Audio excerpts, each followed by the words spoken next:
On today's show, we talk about the best panels, the best covers, and the best comic books of the month of February.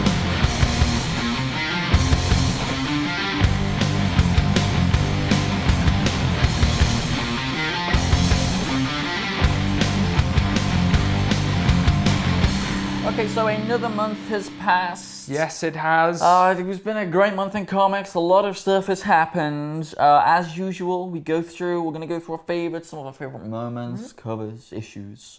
And as usual, I have no clue as to what any of yours is going to be. And I have no clue. Exciting. So do you want to take it away? Yeah, sure. What are we starting with? Panel.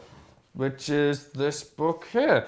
My panel of the month comes from. Now, am I going to want to see this? I'm not showing you. I'm not showing you. In fact, you might just not want to watch this episode, to be honest. Oh, God. Actually, no. I think you can probably get away with watching it and not getting what happens. And it's panel on the bottom, simply summed up in one word. I'm sorry.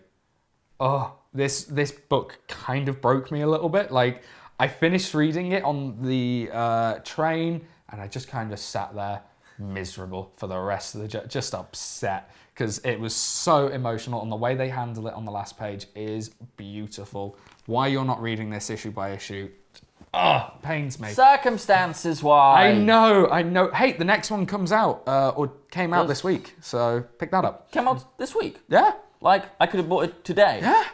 Crazy. Oh, I didn't know. I know. I read it on iFanboy. Sorry, I'll stop clapping into the mic. Oh, I would have picked it up. Yeah, well. Yeah, so I'm going to skip past that bit. Yeah, no, I'll move right past that. My panel of the week comes from Batman 17. Capullo makes it 3 in a row. And, I mean, come on. And do you know what it is more than anything? It is the iconicness of it.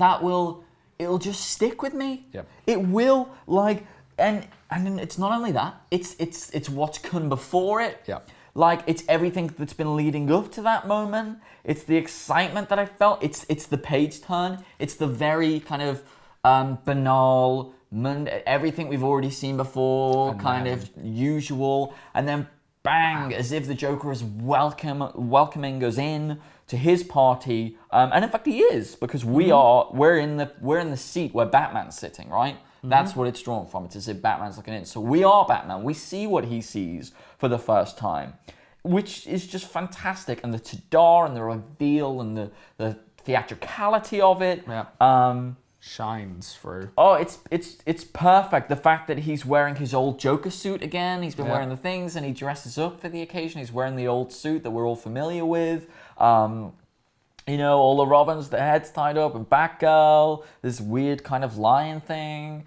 It's just pretty perfect, right? It's pretty damn good. Yeah, fantastic. And yeah, triple threat for Capullo. Every week he has won the panel of the week for me, and it'll stick with me. And it's just wonderful. I mean, as I say, I'm not reading Daredevil, so I don't know, but yeah, Capullo, he just continues to knock it out of the park. That image almost as a perfect summary for the whole arc. Yeah, no, I'm very excited to see where they go next with it. And speaking of Batman, obviously, cover of the month has to go to Batman 17. It has to, like, I remember when I first saw this, and I just thought to myself, I'm buying that. Like, that is beautiful. The imagery, the connotations of what's going on. Came out on Valentine's Day as well. And it came out on Valentine's Day, so you get all that in there as well.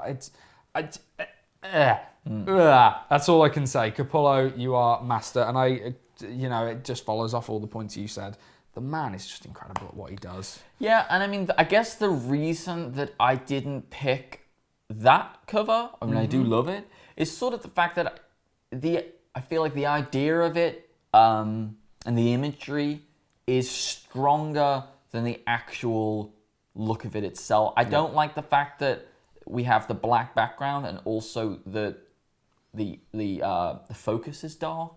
I feel there's something a bit, I don't know, for me anyway. I absolutely look like I can see that that's going to be the cover of the Death in the Family trade when it comes out. I reckon. Isn't it going to be Joe's Garage, probably? No, I think it'll be that. My cover of the week, and I'm so annoyed because I was supposed to pick it up today because I read it digitally for the cover, and that is Captain Marvel number 10. Oh, yeah. It'll be up on the screen at the moment. God, I love this cover so much. It might be my favorite comic book cover ever. Oh, it's stunning. Like, this cover says so much about what's in that issue that I knew what I was about to read, having never picked up a Captain Marvel book, and it does it in such an unobvious way. You have Carol Danvers, I think her name is. Oh, no, God, I hope that isn't someone else. But you have her gazing longingly at the stars, and the stars spell out Captain Marvel. And I even, just as a test, I went to my roommate and I kind of gave that cover to her, and I was like, "Tell me what you think the book's about."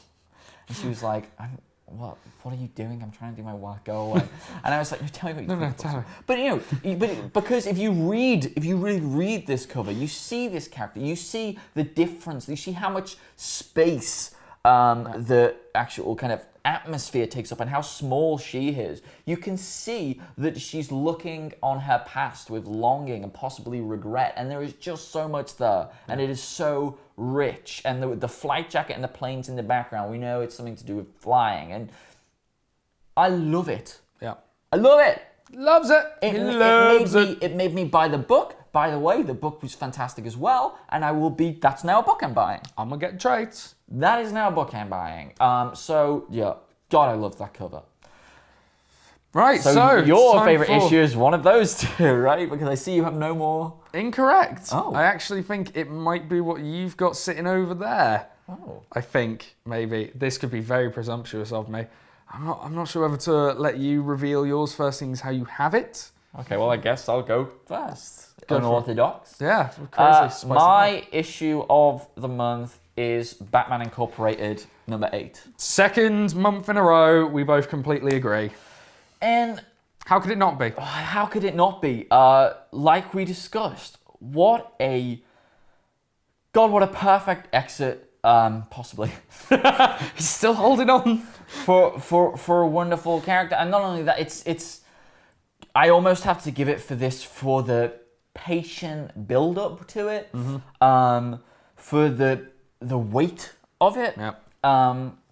And I have to say, as much as Batman 17, I was turning the page, like I said when we reviewed it, I was turning the page going, I don't want to turn the page, but also I need to know more what so happens. in this for you. God, with this, everything they say, I remember speaking once to Fraser Irving at a convention, and I was talking to him about what it's like working with Grant Morrison, and the word he used was, that man is a surgeon.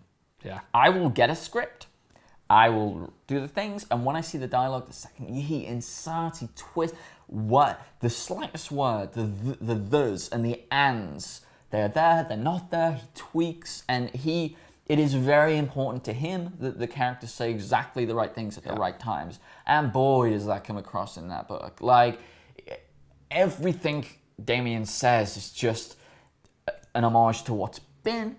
It is relevant to what's happening, and also it makes you realize why you've already fallen in love with this character. Yeah, definitely. I mean, I completely agree, and I had to give it Book of the Month for similar reasons to yourself. I think more so because of the fact that I spent the last few issues going, oh, how long until we get to the last one? I just want this to be over now. And now I'm just like, I don't want the next issue because I don't want to know what happened. Like, I'm scared to know what this is going to do to Batman and what's going to happen. But I totally agree with everything you've said. It is fantastic. And Batman has pretty much ruled the month of February, hasn't he? Yeah. I mean, again, this goes back to the discussion that we had on Wednesday, whereby it's that's the right day. Whereby it's it's crossed. They put the best writers on the most popular books, right? Grant Morrison has reaffirmed himself as one of the very, very top tier of comic book writers, and he writes comic books like no one else does. It's all about the end game. It's not just the quick arc. It's not just the quick, oh, what's going to happen next? It's not just the quick cliffhanger. It's about a story. Yeah. It's about a beginning, a middle, and an end, and that's what he's about, and that summarizes this perfectly. It makes everything that's come before it worthwhile. These amount of moments, and boy, does this book have them. That it does. I completely agree. So, what we want to know is, what were your books of the month? What were your panels? What were your, we want to know. We want to know. So leave it in the comments below. Tell us. And also you can follow us on Twitter. We are at Comic Book Show 1. And if you want to see reviews of all of the books that came out this week, check out casualrobot.com. Indeed. Thank you for joining us, and we'll see you next week. I love it. Yeah. I love it. Loves it.